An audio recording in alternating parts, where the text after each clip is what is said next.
ಕ್ರಿಸ್ತನನ್ನು ಪ್ರತಿಫಲಿಸುವಂತೆ ನಿಮ್ಮ ಆತ್ಮಗಳನ್ನು ವಾಕ್ಯದಲ್ಲಿ ಬಲಪಡಿಸುವ ಅನುದಿನದ ಧ್ಯಾನ. ಇಂದಿನ ಧ್ಯಾನದ ಶೀರ್ಷಿಕೆ ಯೇಸು ನಮ್ಮ ಮಾದರಿಯಾಗಿದ್ದಾನೆ. ಈ ದಿನದ ದೇವರ ವಾಕ್ಯ: ಆದುದರಿಂದ ನೀವು ಪ್ರಿಯರಾದ ಮಕ್ಕಳಿಗೆ ತಕ್ಕ ಹಾಗೆ ದೇವರನ್ನು ಅನುಸರಿಸುವವರಾಗಿರ್ರಿ. ಎಫೆಸದವರಿಗೆ 5ನೇ ಅಧ್ಯಾಯ 1ನೇ ವಚನ. ಜನರನ್ನು ಹೇಗೆ ಮೆಚ್ಚಿಸಬೇಕು ಅಥವಾ ಹೇಗೆ ಅವರ ಮಾತುಗಳನ್ನು ಕೇಳಬೇಕು, ಹೇಗೆ ಅದನ್ನು ಹೇಳಬೇಕು ಎಂದು ದೇವರ ಕಾವಲುಗಾರರು ಅಧ್ಯಯನ ಮಾಡಬಾರದು. ಯಾಕಂದರೆ ಕರ್ತನು ಏನು ಹೇಳುತ್ತಾನೆ, ಜನರಿಗೆ ದೇವರ ಮಾತುಗಳು ಏನು ಎಂಬುದನ್ನು ಅವರು ಆಲಿಸಬೇಕು. ವರ್ಷಗಳ ಹಿಂದೆ ಸಿದ್ಧಪಡಿಸಿದ ಮಾತುಗಳ ಮೇಲೆ, ಸಂವಾದಗಳ ಮೇಲೆ ಅವಲಂಬಿತರಾಗಿದ್ದರೆ ಅವರು ಈ ಸಂದರ್ಭದ ಅಗತ್ಯತೆಗಳನ್ನು ಪೂರೈಸಲು ವಿಫಲರಾಗಬಹುದು. ಅವರ ಹೃದಯಗಳು ತೆರೆದಿರಬೇಕು. ಇದರಿಂದ ಕರ್ತನು ಅವರ ಮನಸ್ಸನ್ನು ಪ್ರಭಾವಕ್ಕೆ ಒಳಪಡಿಸುತ್ತಾನೆ ಮತ್ತು ನಂತರ ಅವರು ಪರಲೋಕದ ಬೆಚ್ಚಗಿನ ಅಮೂಲ್ಯವಾದ ಸತ್ಯವನ್ನು ಜನರಿಗೆ ನೀಡಲು ಸಾಧ್ಯವಾಗುತ್ತದೆ. ಕಾವಲುಗಾರರ ಕೆಲಸ ಅಥವಾ ಶ್ರಮದಲ್ಲಿ ದೇವರ ಆತ್ಮ ಮತ್ತು ಬಲವು ಒಟ್ಟಾರೆಯಾಗಿ ಅತಿ ಕಡಿಮೆಯಾಗಿದೆ. ಪಂಚಾಶತಮ ದಿನದಂದು ಆ ಅದ್ಭುತವಾದ ಸಭೆಯನ್ನು ವಿಶಿಷ್ಟಪಡಿಸಿದ ಆತ್ಮನು ಜೀವಂತ ಮತ್ತು ಸತ್ತವರ ನಡುವೆ ದೇವರ ರಾಯಭಾರಿಗಳಾಗಿ ನಿಂತಿರುವ ಮನುಷ್ಯರ ಮೇಲೆ ತನ್ನ ಬಲವನ್ನು ಪ್ರಕಟಿಸಲು ಕಾಯುತ್ತಾ ಇದ್ದಾನೆ. 1844ರಲ್ಲಿ ನಡೆದ ಆಂದೋಲನವನ್ನು ಉತ್ತೇಜಿಸಿದ ಅದೇ ಬಲವು ಮತ್ತೆ ಪ್ರಕಟವಾಗುತ್ತದೆ. 3 ದೂತರ ಸಂದೇಶವು ಮೆಲುದನಿಯಲ್ಲಿ ಪ್ರಕಟವಾಗುವುದಿಲ್ಲ, ಬದಲಾಗಿ ದೊಡ್ಡದಾದ ಧ್ವನಿಯಲ್ಲಿ ಮೊಳಗುತ್ತದೆ. ದೊಡ್ಡ ಬೆಳಕನ್ನು ಹೊಂದಿದ್ದೇವೆಂದು ಹೇಳಿಕೊಳ್ಳುವ ಅನೇಕರು ತಾವು ಹೊತ್ತಿಸಿದ ಬೆಂಕಿಯ ಕಿಡಿಯ ನಡುವೆ ನಡೆಯುತ್ತಿದ್ದಾರೆ.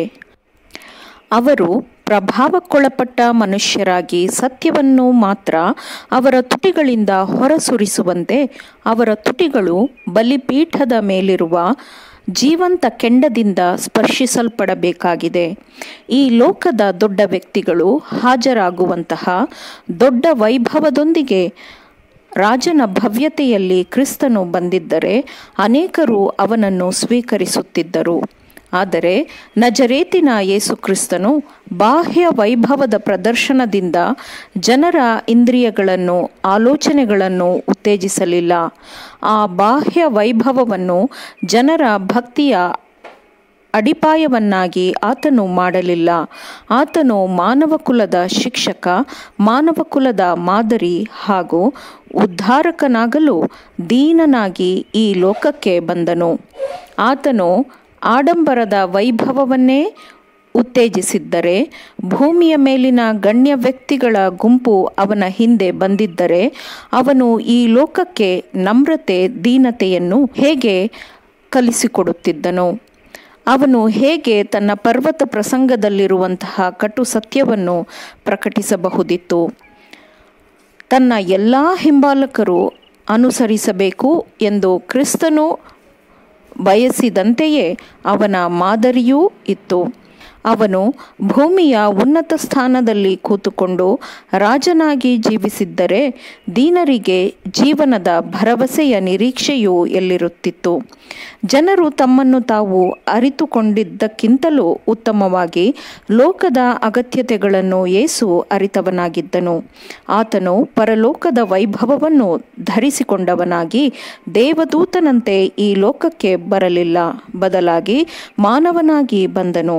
ಮಾನವರು ಆತನನ್ನು ಪ್ರೀತಿಸುವಾಗ ಮಾನವರು ಬೆರಗಾಗುವಂತಹ ಆತನ ಸಹಜವಾದ ಬಲ ಮತ್ತು ಭವ್ಯತೆಯು ಆತನ ದೀನತೆಯೊಂದಿಗೆ ಬೆರೆತಿತ್ತು.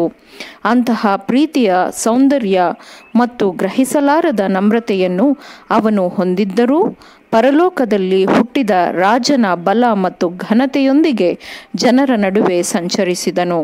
ಜನರು ಆಶ್ಚರ್ಯಚಕಿತರಾದರು, ಗೊಂದಲಕ್ಕೊಳಗಾದರು. ಅವರು ವಿಷಯವನ್ನು ಪ್ರತಿಪಾದಿಸಲು ಪ್ರಯತ್ನಿಸಿದರು, ಆದರೆ ತಮ್ಮ ಸ್ವಂತ ವಿಚಾರ, ಆಲೋಚನೆ, ಚಿಂತನೆಗಳನ್ನು ತ್ಯಜಿಸಲು ಇಷ್ಟವಿಲ್ಲದೆ ಸಂದೇಹಗಳಿಗೆ ಬಲಿಯಾದರು. ರಕ್ಷಕನು ಬಹಳ ವೈಭವದಿಂದ ಈ ಲೋಕಕ್ಕೆ ಬರುತ್ತಾನೆ ಎಂಬ ಅವರ ಹಳೆಯ ನಿರೀಕ್ಷೆಗೆ ಅವರು ಅಂಟಿಕೊಂಡಿದ್ದರು. ಆಮೇನ್. ದೇವರ ವಾಕ್ಯಗಳನ್ನು ಆಲಿಸುವವರು ಮಾತ್ರವೇ ಆಗಿರದೆ ಪಾಲಿಸುವವರು ಆಗಬೇಕೆಂದು ನಿಮ್ಮನ್ನು ಉತ್ತೇಜಿಸುತ್ತೇನೆ. ಪರಿಶುದ್ಧಾತ್ಮನ ಸಹಾಯದಿಂದ ಆಲಿಸಿದ ನಿಮ್ಮೆಲ್ಲರಿಗೂ ಧನ್ಯವಾದಗಳು. ಮತ್ತೆ ದೈನಂದಿನ ಧ್ಯಾನಕ್ಕಾಗಿ ನಾಳೆ ಸಂಧಿಸೋಣ. ಆಮೇನ್.